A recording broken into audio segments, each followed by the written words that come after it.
Hello everyone. आज की इस वीडियो में हम हिंदी विषय की पाठ्य योजना का निर्माण करेंगे। जो भी आपकी पाठ्य योजना है उसका आपको क्रमांक लगा लेना है। सबसे पहले जिस विद्यालय में आपका प्रशिक्षण प्रोग्राम चल रहा है उस विद्यालय का नाम लिख देना है आपको, जिस कक्षा की। तो आज अपन कक्षा 5 की पाठ्य योजना का तैयार निर्माण करेंगे। और मित्रों, आज का जो अपना प्रकरण है कछुआ व खरगोश, इस प्रकरण के ऊपर पाठ्य योजना तैयार करेंगे।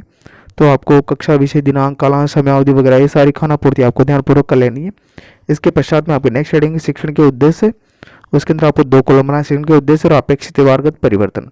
फ्रेंड, मैं आपको बता दूं, अगर अब तक आपने हमारे चैनल को सब्सक्राइब नहीं किया तो प्लीज़ चैनल को सब्सक्राइब कर दीजिए और वीडियो को लाइक कर दीजिए और जो घंटी वाला आइकन है उसको ऑन कर दीजिए ताकि आपको नोटिफिकेशन सबसे पहले प्राप्त हो सके।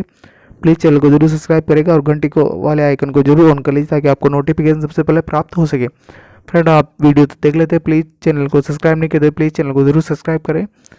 आपका बहुत बहुत धन्यवाद होगा फ्रेंड, इसके पश्चात में आते हैं आपकी पाठ्य योजना के ऊपर। सबसे पहले जो मैंने आपको जो 2 कॉलम बनाए हैं उन दोनों कॉलम के अंदर जो छात्र, अध्यापक या अध्यापिका द्वारा जो बच्चों से प्रश्न किए जाएंगे, कहने का मतलब है जो बच्चों को जो पढ़ाएंगे शिक्षण के उद्देश्य हैं। तो शिक्षण के उद्देश्य से तात्पर्य मैं आपको बता दूं, शिक्षण के उद्देश्य से तात्पर्य है कि छात्र, अध्यापक अथवा शिक्षक द्वारा जब बच्चों को विषय वस्तु या कोई भी प्रकरण पढ़ाया जाता है तो उससे बच्चे के अंदर क्या परिवर्तन आएगा, या छात्र, अध्यापक अथवा शिक्षक ये प्रकरण पढ़ाकर बच्चे के अंदर क्या परिवर्तन लाना चाह रहे हैं, वो इसके क्या हो जाएंगे, शिक्षण के उद्देश्य हो जाएंगे। तो शिक्षण के उद्देश्य के अंदर मैंने आपको जो कॉलम बनाया उसके अंदर आपको 6 शिक्षण के उद्देश्य लिखा है। इन 6 शिक्षण के उद्देश्य को आप ध्यानपूर्वक लिख लीजिए और इससे संबंधित जो अपेक्षित व्यवहारगत परिवर्तन है वो भी लिखा है। जैसे पहला शिक्षण का उद्देश्य ज्ञानात्मक, द्वितीय अवबोध, तृतीय ज्ञानोपयोग, चतुर्थ कौशल, पांचवा है अभिरुचि और छठवा है अभिवृत्ति। इस प्रकार से मैंने आपको 6 शिक्षण के उद्देश्य लिखा है और इससे संबंधित जो अपेक्षित व्यवहारगत परिवर्तन भी लिखा है। इन अपेक्षित व्यवहारगत परिवर्तन को भी आप लिख लीजिए। फ्रेंड, अगर आपको विद्यार्थी या छात्र के अंदर कोई भी अपेक्षित व्यवहारगत परिवर्तन इनमें से दिखता है तो समझ लीजिए उस अपेक्षित व्यवहारगत परिवर्तन अगर बच्चे मेरे साथ दिख रहा है तो उस बच्चे ने उस शिक्षण के उद्देश्य को उस प्रकार से ग्रहण कर लिया है। जैसे मैंने बताया कि विद्यार्थी किसी भी विषय की के संबंधित रेडियो, टीवी, समाचार, पत्र पत्रिकाएं पढ़ने में रुचि लेता है, बच्चे ने तो कौन सा उद्देश्य ग्रहण कर लिया है, अभिरुचि का उद्देश्य ग्रहण कर लिया है।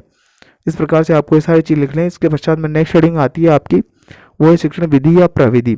शिक्षण विधि या प्रविधि के अंदर व्याख्या विधि हो जाएगी, व्याख्यान विधि हो जाएगी, प्रश्नोत्तरी विधि हो जाएगी, प्रदर्शन विधि हो जाएगी। तो इसके अंदर आपको ये शिक्षण विधि लिख लेनी है। सहायक सामग्री के बारे में आपको बता दूं, सहायक सामग्री तात्पर्य कि छात्र, अध्यापक व शिक्षक द्वारा जब बच्चों को शिक्षण करवाया जा रहा है तो शिक्षण कराते समय जो सामग्री इनकी शिक्षण में सहायता प्रदान करती है वो सारी सामग्री शिक्षण सहायक सामग्री, जैसे चौक हो गया, डस्टर हो गया, श्यामपट हो गया, लपेट फलक हो गया, इसके अंतर्गत आ जाएगी। नेक्स्ट हेडिंग है आपकी प्रस्तावना प्रश्न।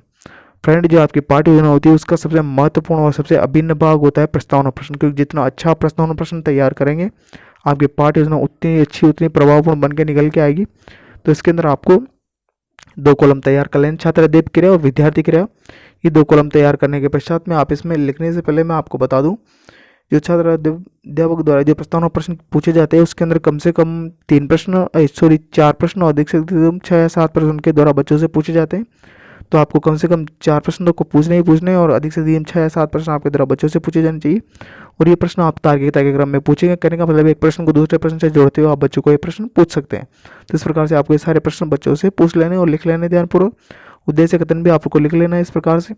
नेक्स्ट हेडिंग हो जाएगी आपकी प्रस्तुतिकरण। जो प्रस्तुतिकरण है उसके अंदर आपको देखिए मैंने 5 कॉलम तैयार करवाए। तो शिक्षण के बिंदु, छात्र, अध्यापक क्रिया या सोपान विधि को कहा जाता है, विद्यार्थी क्रिया, विधि प्रविधि, सहायक सामग्री और श्यामपट कार्य। इस प्रकार से आपको 5 या 6 कॉलम तैयार कर लेने। ये 6 कॉलम तैयार करने के बाद शिक्षण बिंदु वाले कॉलम के अंदर प्रथम अन्यविधि, इसके अंदर छात्र, अध्यापक द्वारा उचित लय, गति, भाषा का अनुकूल वाणी से छात्रों को कहानी का प्रथम अन्यविधि या भाग उत्सुकता के साथ बच्चों को सुनाया जाएगा और प्रश्न पूछे जाएंगे।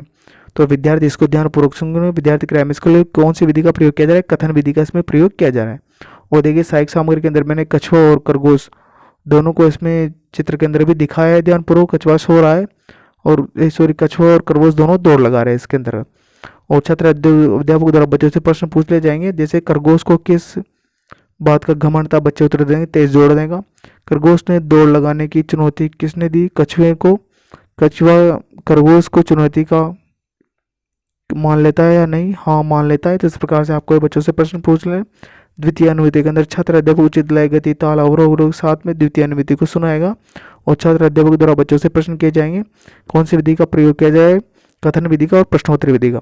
तो जंगल के सभी जानवर कहाँ जमा होते हैं, तो बच्चे खरगोश और कछुए की दौड़ को देखने के लिए जमा होते हैं। इस प्रकार से बच्चों द्वारा उत्तर दे दिए जाएंगे। खरगोश कहाँ सो गया था? बच्चों द्वारा पेड़ के नीचे सो गया था। विधि कौन सी हो रही है? प्रश्नोत्तरी विधि हो रही है। और देखिए मैंने सहायक सामग्री के अंदर इसका चित्र भी वगैरह भी बनाए, चार्ट वगैरह भी, तो आप इस तरह से आप चित्र भी सहायक सामग्री के अंदर चिपका। तृतीय अनुमति, छात्र अध्यापक बच्चों को तृतीय अनुमति सुनाएगा और बच्चों द्वारा से भी प्रश्न पूछेगा। कछुआ कैसे दौड़ रहा था? बच्चों धीरे धीरे। दौड़ में कौन जीता? बच्चे उत्तर देंगे कछुआ जीता। कछुए की जीत का कारण क्या था? बच्चा उत्तर देंगे निरंतर चलना था। इस प्रकार से सारी चीज़ों को आप ध्यानपूर्वक लिख लीजिए, चार्ट वगैरह सारे ध्यानपूर्वक बना लीजिए। और इसका जो निष्कर्ष है वो निष्कर्ष भी, कहानी का निष्कर्ष छात्र अध्यापक द्वारा बच्चों को सुनाया जाता है। इस प्रकार से आपको सारी चीज़ें इसमें से ध्यानपूर्वक लिख लेनी है। इसके पश्चात में आपकी जो नेक्स्ट हेडिंग आती है वो है मूल्यांकन प्रश्न। जो मूल्यांकन प्रश्न है वो छात्र अध्यापक के द्वारा पूछे जाते हैं, इसलिए पूछे जाते हैं ताकि उसने जो विषय वस्तु है, जो प्रकरण बच्चों को पढ़ाया है, उसमें बच्चों ने सीखा है अथवा नहीं सीखा है, कितना सीखा है, इस बात की प्रतिपुष्टि या फीडबैक लेने के लिए मूल्यांकन प्रश्न छात्र अध्यापक के द्वारा किया जाता है। तो आपको ये मूल्यांकन प्रश्न भी बच्चों से कर लेने। आपका एकमात्र उद्देश्य है बच्चों का मूल्यांकन करना। तो आप ये मूल्यांकन प्रश्न किसी भी प्रकार के बना सकते, लघुत्तरात्मक, अतिलघुत्तरात्मक, निबंधात्मक, बहुविकल्पात्मक, मिलान चिन्ह वाले, टेक्स्ट स्थान वाले, किसी भी प्रकार के प्रश्न आपके द्वारा तैयार किए जा सकते हैं। तो आप बच्चों से ये मूल्यांकन प्रश्न बच्चों से पूछ सकते हैं। अंत के अंदर आपको द्वारा बच्चों को गृह कार्य दे दिया जाना चाहिए और ये गृह कार्य किसी भी प्रकार से नहीं देना है आपको। जिस घटना के स्तर से आपने अध्यापन कार्य करवाया उस घटना के स्तर को ध्यान में रखते हुए आप बच्चों को गृह कार्य दे दीजिए ताकि बच्चे घर पे जाकर आसानी से उस गृह कार्य को कर सकें। आशा करता हूँ कि फ्रेंड आपको वीडियो अच्छा लगा होगा, तो प्लीज़ वीडियो को लाइक करें, शेयर करें और चैनल को सब्सक्राइब करना ना भूलें और जो घंटे वाला आइकन है उसको ऑन कर दें ताकि आपको नोटिफिकेशन सबसे पहले प्राप्त हो सके और वीडियो डालने पर आपको सूचना सबसे पहले या वीडियो आपको सबसे पहले देख सके। अगर आपको और वीडियो चाहिए तो प्लीज़ हमारे चैनल के पेज पे जाएँ और आपको प्लेलिस्ट मिल जाएगी। प्लेलिस्ट के अंदर लगभग सभी पार्ट यहाँ पर उपलब्ध हो जाएंगी। मित्रों, चैनल से जुड़े रहने और वीडियो देखते रहने के लिए धन्यवाद। मिलते हैं नेक्स्ट वीडियो में। जय हिंद, जय भारत, वंदे मातरम।